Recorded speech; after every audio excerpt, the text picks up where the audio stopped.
Kita bicara Papua sekarang. Kita tahu saudara kita yang memiliki ras Melanesia ada 5 provinsi di Indonesia dan suku bangsa ini memiliki kekhususan tersendiri yang derajatnya di atas ras kebanyakan. Apa itu? Ketika zaman kuliah dulu, salah satu guru saya, Profesor Paul Ekman, kelas aplikasi psikologi yang mengajari mikroekspresi. Beliau mengajari kami bagaimana melihat membaca wajah seseorang dan mengetahui isi kepala seseorang dari wajah mereka. Ekspresi sedih, bahagia, terluka, gembira, khawatir, semua terbaca di wajah seseorang dan dia mengatakan bahwa the truth is all over your face. Kebenaran ada di wajah seseorang. Ternyata dia surveinya 15 tahun itu di Papua dengan ras Melanesia. Profesor Ekman mengatakan Papua adalah the last honest person on earth, atau Papua adalah manusia terjujur terakhir yang disisakan di muka bumi ini. Dengan pola itu dia memetakan wajah seluruh bangsa di dunia ini dan ternyata cocok. Betapa beruntungnya Indonesia memiliki Papua. Selain kekayaan alamnya yang kita keduk, kita memiliki kejujuran tingkat dunia. Kita sekarang bicara membaca wajah yang lebih luas, yaitu wajah negara Indonesia. Kita ingatkan sedikit sejarah tentang seseorang yang bernama Laurent Kabila. Laurent Kabila adalah seorang rebel, seorang pemberontak yang memerlukan dukungan dana untuk pemberontakannya. Akhirnya dia dapat dukungan dari negara Kanada. Kanada membiayai Kabila dan akhirnya pada tahun 1991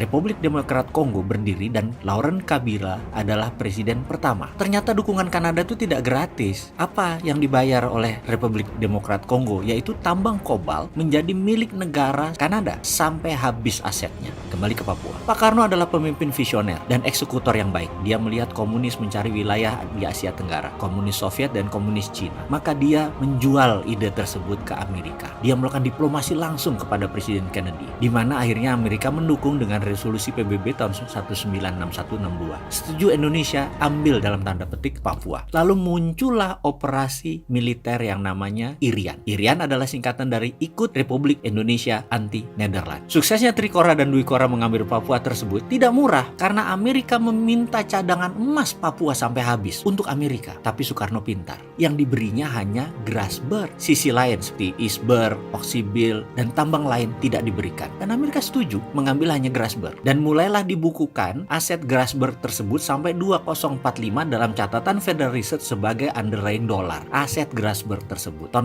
67 mulai dieksplorasi. Lalu ada yang menarik. Di tahun 2017, di awal tahun, ada manuver politik, yaitu Indonesia bercita-cita mengambil 51% saham Freeport, katanya untuk kedaulatan. Pengamat intelijen dunia, pengamat ekonomi dunia banyak yang geleng-geleng kepala, nggak percaya keputusan tersebut untuk mengambil saham Freeport. Karena apa? Karena alarm polisi dunia yang namanya Amerika nyala merah atau red alert. Nyala. Maka sejak saat itu Indonesia masuk ke nation threat bagi Amerika. Tindakan Indonesia saat itu ya mengambil Freeport masuk ke nation threat Amerika atau ancaman bagi Amerika. Kalau alasannya Indonesia ingin untung lebih secara finansial, gak usah ambil saham. Masa begitu sih cara pikirnya? Naikkan saja pajaknya. Tanpa modal bisa untung lebih. Gak usah setor-setor modal. Lalu kenapa mesti kita investasi? Kenapa masuk modal besar ke dunia tambang? Tambangnya tambang dalam lagi. Ini ide siapa sih? Apa ada pembisik? Sponsor negara lain? Atau ada yang gosok-gosok kita? Kita nggak paham sejarah kali ya? Negara itu punya kekuatan pajak, nggak mesti ambil saham. Ini lucu. Ini bikin marah negara kampret yang namanya Amerika itu. Dia pendominasi militer dunia loh. Bahkan Senator McCain menegur langsung dengan surat yang mengatakan Indonesia nakal. McCain adalah senator Arizona, tempat Freeport McMoran. Pajak negara bagian tersebut banyak didapat oleh Freeport McMoran. Kalau diganggu dengan 51%,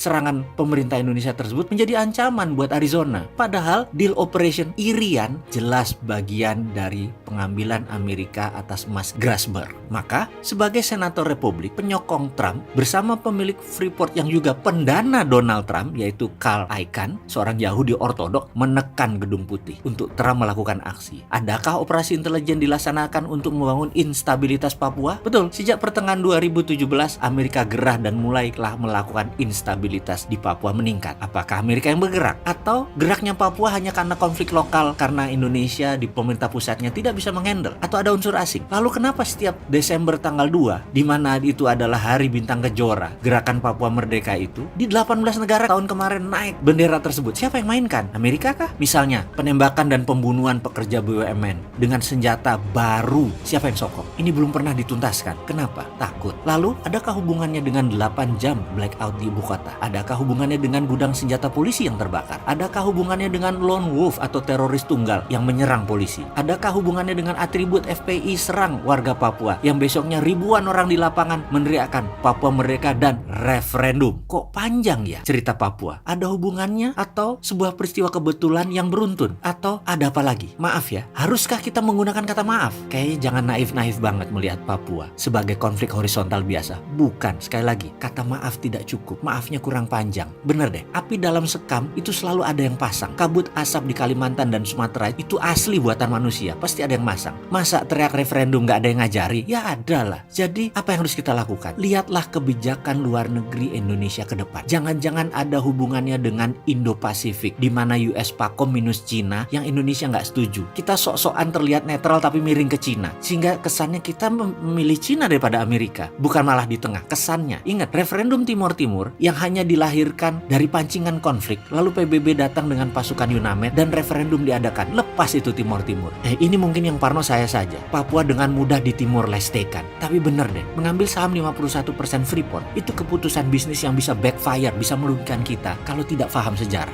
Sampai saat ini kita belum lihat untungnya apa store $4 billion membeli saham Freeport, dan nanti masih tambah dana lagi untuk equity call untuk tambang dalam kira-kira $15 billion, 250 triliun. Dari mana? Ngutang lagi. Sudah ngutang, ada kemungkinan Papua lepas lagi. Atas nasihat siapa sih ini semua? Nggak NKRI banget. Ayo benahi Papua dari dasar sampai geopolitik dunia. Duduk lagi dengan Amerika deh.